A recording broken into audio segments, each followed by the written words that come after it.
The meeting between Congress President Sonia Gandhi and a delegation of Muslim leaders led by Jama Masjid Shahi Imam Syed Ahmed Bukhari on Tuesday has set off a major confrontation between the Congress and BJP.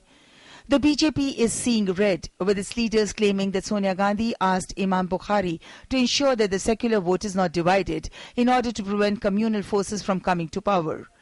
Calling it a violation of the Model Code of Conduct, the principal opposition party has accused the Congress of playing communal politics and asked the Election Commission to take suo motu cognizance of it.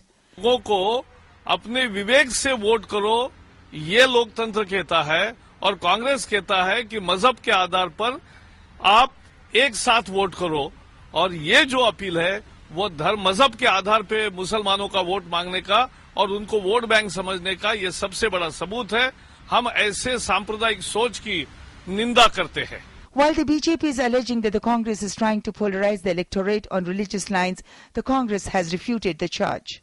देश के सामने जो इस समय समस्याओं की बड़ी-बड़ी चुनौतियां हैं, उनका कोई समाधान नहीं किया, और दूसरी तरफ एक जो सामाजिक सद्भाव और सांप्रदायिक सद्भाव, जिसे सोशल हार्मनी और कम्युनल हार्मनी कहते हैं, और सोशल हार्मनी कम्युनल हार्मनी भी आप डेवलप नहीं कर पाए, इसके लिए पूरी तरह से कांग्रेस जिम्मेदार है।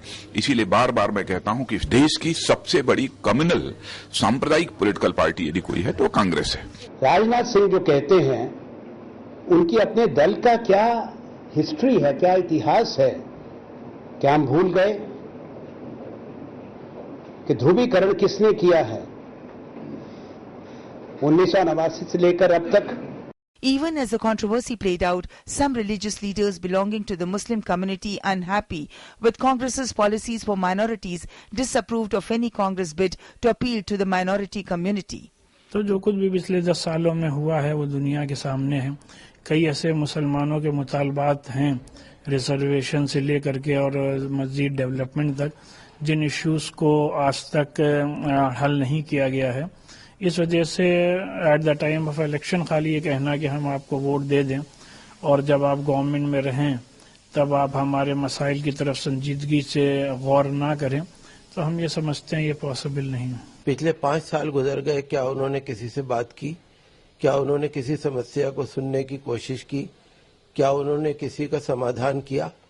तो कांग्रेस पार्टी हमेशा यही खेल खेलती है कि वो इलेक्शन के मौके पे आश्वासन दे देती है, कह देती है हम आपकी शर्तें मान लेंगे, वोट को डिवाइड ना होने दो, लेकिन आखिर मुसलमान आज बहुत दुखी है और जो मुसलमानों की दुर्दशा हो रही है, मुसलमान यही मानते हैं कि कांग्रेस की वजह से हुई है।